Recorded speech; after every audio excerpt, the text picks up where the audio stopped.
All right. Friday, got to get ready for a really good Georgia team. They had a heartbreaker last night at A&M, losing by one, and they've had a great victory, beating Arkansas on the road a week ago. So Joni's done a tremendous job there, and they're playing at a very high level. So we were lucky to get out of there the first time, and we're obviously I don't think we're playing as well as we were, and so we've got to find a way to get it fixed. And with that being said, our kids have today off, and we'll get back at it tomorrow morning.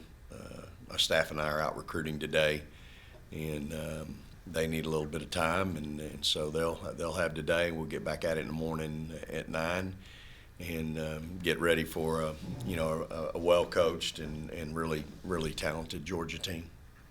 So Tyler. Last night you said you could kind of see that kind of effort coming. What are the things that you see to make you believe that? And then what are some of the things you can do this weekend to kind of, get that righted? Yeah, so Tyler, when you're around your kids all the time, and you'll get this as you have a family of your own. You're around them kids, and I can notice with mine in particular the distraction piece. There's so many distractions in this world, and with a student athlete, there's just so much in a day for them. For us, we provide breakfast for them in the morning, and so we want them at breakfast.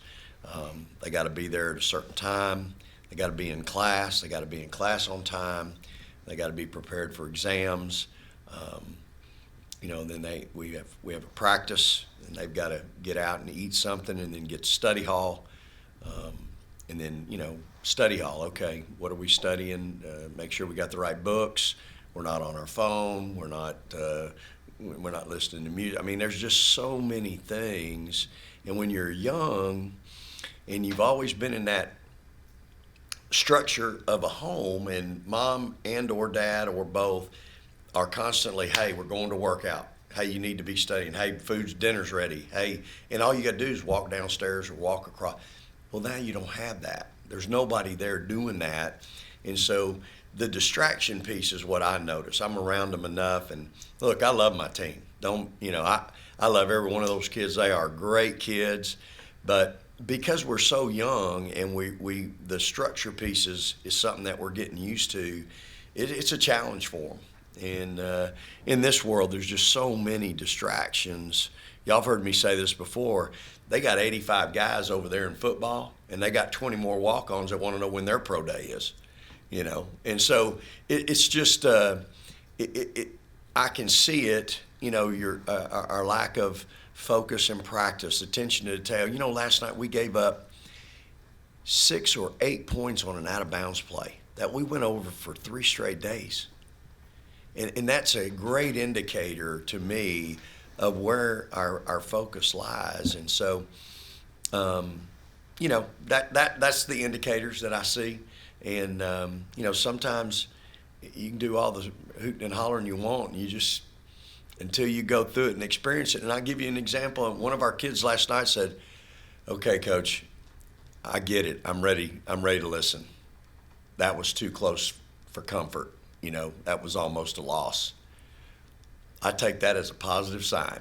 Now, I'd like to have all 13 of them saying that, but just one, and she was a freshman, making that comment means that you're getting through to them. And that's the thing, as a parent, as a coach, as a father, you don't throw up your hands and go, I give up. You don't do it. This is what we do. And my staff and I think, are really good at it. And we do have a young group. It's unlike the last 3 years. And so, as I met with my staff last night after we had our media, it wasn't perfect. We fought all the way. We got a win in the SEC. We're 7-1. We're 19-3. We're 8th or 9th ranked team in the country. Go home. Let's get up tomorrow, and let's go back to work. And so that's kind of what it is.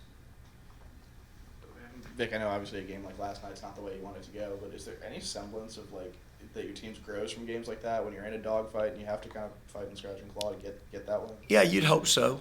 You'd hope you'd learn. You'd learn from that, and you would. Again, part of that growth, I think, is in the comment that one of our players made. And so, I think it's always good when you can be in a tight ball game, you make enough plays down the stretch, and you find a way to win.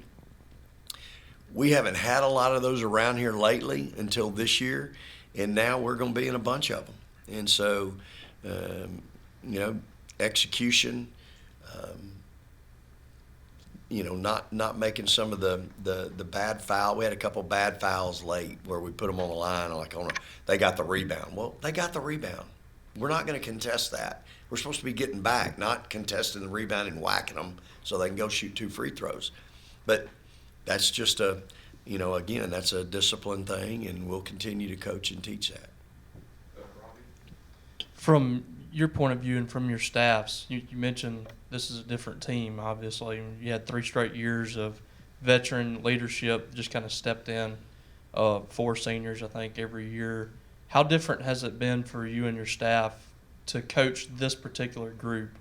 I know they're extremely talented, but a lot of teaching points, like you mentioned, too.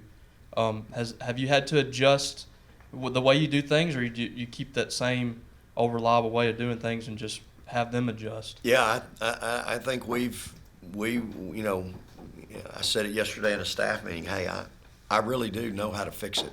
I mean, I've seen this before. I know how to deal with it. I know how to fix it, and I'll fix it. If you're trying to teach and mold and mentor and get people's attention, I know how to do all that. And that's what being a coach is. Every team's different. Every year's different. This just happens to be a little bit more different than what we've had in the last few. So, great kids. I love them to death. They're so much fun to be around. But, they can make you pull your hair out, just like your kid gonna make your hair gonna make you pull your hair out at some point in your life. There's gonna be days you're gonna come home and you're gonna think, good Lord. And you're going to evaluate yourself as a parent. You're going to evaluate your kid as a kid, and somewhere in between lies what's right, and that's life. And so it's I enjoy them. Last night obviously was a challenge, but that's competitive sports, y'all. Last year we led the country in point differential. Okay. Well, that probably ain't going to happen again. I've been doing it 35 years. It's happened once in 35. So, special team. And so, are we going to try to have that again? Sure, absolutely. But, man, so back to his point of, okay, we're going to be in a bunch of close games, so we better learn how to close out and finish some of those. And we have. We have done that. What's the biggest difference in your team, the team you took to Georgia a few weeks ago to now? How have they grown, and what have you seen from them in terms of just playing differently than they did in that trip to Athens? Yeah, that was very first part of conference, and, we've always had good first openers and first games in conference. We played well against Florida, then that was our first road trip, and then from there we went to Missouri. 2 really difficult places on the road that we've not had a lot of success, or we've had success, but it's just been like pulling teeth to do it. And so I was really pleased with our focus at that point in time. We weren't in school, if I remember right, and so kind of basketball was it. For this team, look, I learn something new about them just about every day. And so I think what we've seen is how well they can play, and we've also seen the flip side of how they've struggled at times. And so my job's to get that consistency from them every day in practice and every night in a game when the lights come on, and that's the challenge.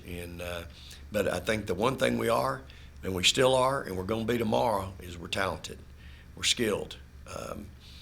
And so, we've got to continue to think the game a little bit. I thought last night we had some moments where we weren't engaged mentally. We were catching and throwing and, couldn't wait to get rid of it. And I call them hot potatoes. I think we were we've got to slow down. Sometimes we get going. We like to play fast. I thought last night we were playing fast and did some really good things. Joe, when we flipped her in the backcourt and got Chloe out of there, changed the whole complexion of the game. And so, we had some bad decisions, just catching and throwing instead of, man, catching, let me go attack. Once we started attacking and Joe created a bunch for us, I think things got really good. So, again, we'll keep working with that and grow from that. Yeah, there was a stretch there in the first half where they got the ball to Umai down in the low post, I think on like 3 straight possessions, and she scored. Just how encouraged were you by that stretch? Real encouraged. I need to give Jess some rest, and obviously, Jess has shown she can be in foul trouble a little bit, and so it helps to have a big down there that can give you some help, that can give you some minutes, and so proud of Umai's progress. I still, Johnny and I, we've got to spend more time with these fives and developing a little bit better defense down there. I think we've grown to be spoiled with T down there and her agility and mobility, and we're just not quite that agile and mobile down there right now with Yamaya and Promise. And they have the size. It's just a matter of foot speed. If you come to our practices, you'll see those two on a jump rope every day. And that may be old school, but that's just where I feel like we can get some foot speed, and we need that. We need some quickness with our feet. They've got the size. I mean, Chinway's Promise's wingspan is 7 feet. That's pretty big. But when people are attacking your armpit and getting around you, your wingspan doesn't have anything to do with it. So just keeping them in front, if you're going to get caught behind, keeping them in front and making them score over you and not by you is a big thing for us. We got to get better at that. Brian, go a little off topic here, but since the passing of Kobe Bryant, one of the big social media trends has been girl dad, talking about being the father of a daughter. Your daughter played for you here. Now she's on your staff. What's your relationship like with her, and how difficult is it to be the dad when you have to coach your daughter and then when you have to work with your daughter? Yeah, so first of all, I think my relationship with both Blair and Logan is, everything a dad would want. I love those two so much, and they've been such a big part of my life. I mean, to have 2 kids their sophomore year in high school who have all their friends there, they've been there 8 years, 9 years, to tell you, hey, Dad, you get a head coaching job, we're in. Don't worry about us. I mean, there are not many 15, 16-year-olds that are going to walk around. They're all into themselves or into their friends. I don't want to move. I don't want to go anywhere. I like this. And so that's where it starts. I think that's a great place to start with my kids. And of course, with Blair, I mean, I wouldn't trade my 4 years coaching her for anything. To have her play, first of all, to earn her way, then to play on 2 teams that played for the national championship, won an SEC championship, and again, be an integral part of that. And of course, our relationship, throughout playing was, you guys, y'all should have come to dinner when we were coaching daughter. Monday nights would be our night where we'd have everybody, Logan would come over, Blair would, and we'd have family dinner. And, my kids grew up eating at the dinner table. That's just how I grew up, and that's how we didn't have one in the bedroom, one on the counter, one watching TV in the den. We all sat at the table, and we talked about the day's events and how school was and what was going on. So when they were in college, we would have dinner on Monday night, and Blair and I's conversation would go something like this. Hey, how was practice today? Or how was coach yesterday after the game? And she'd go, well, he was all right. We played well and did it. Or, yeah, we didn't play too well. He wasn't too happy. But we always talked in the third sense, and because I didn't want to bring, I just didn't want to bring it home to the family dinner table. So we'd always laugh about our conversation. She'd talk about the coach, and so it was a real, and it worked. That's the thing, it worked. And then you fast forward to she's playing for me. In her freshman year, she I think she averaged, I'd have to look, maybe 8-10 minutes a game. Her sophomore year, she averaged a little over 10. And the kid wants to play more. And, I come home after we get waxed by Connecticut, and she's in the living room with her mother, and she wants to transfer. And so, you get called home, and that's, hey, your daughter wants to talk to you. She wants to transfer. And I'm like, well, have you talked to the coach? And her comment is, well, no, I'm here. I said, well, you're talking to Dad here. You want to talk to Coach? We'll go to the office. And that's what we did. And then the hard reality is, baby, nobody wants to play you more than me, but I can't play you at the expense of my team. And here's what you've got to do to get better. Now, you can transfer right now to North Texas. You can go to a lot of places and win a lot of games and probably be instant off conference. But if you want to play in the SEC, here's what you got to do. So our relationship has always been really special. And the thing is, I have so much respect for her because she went and did it. The things I told her to go work on and get better at, she went and did. She made me play her. I tell my players all the time, if you're unhappy about your playing time, make me play you. I tell Logan all the time, if you want to hit 400, I don't care how many errors you make. I don't care if you can't catch a fly ball in right field. You hit 400, they'll have to play you. And so she made me play her. And so the respect that I have for anyone like that, but especially her knowledge of the game, what she brings to the table, as does Katera and Dominique to my staff, all three of those kids are like my own. And especially with Blair being my own, our relationship is really cool. It's really special. And, a lot of time spent together. And that's time, again, as you guys have your own families, you're going to really come to learn to appreciate that. And I'm going to tell you, just like I said it the other night, enjoy it while you can, because you're going to blink one day and they're going to be out. They're going to be moved on, and you're going to be sitting there at the house twiddling your thumbs wondering what's next. And so, for her and I, Logan and I, I'm really blessed to have a tremendous relationship with them.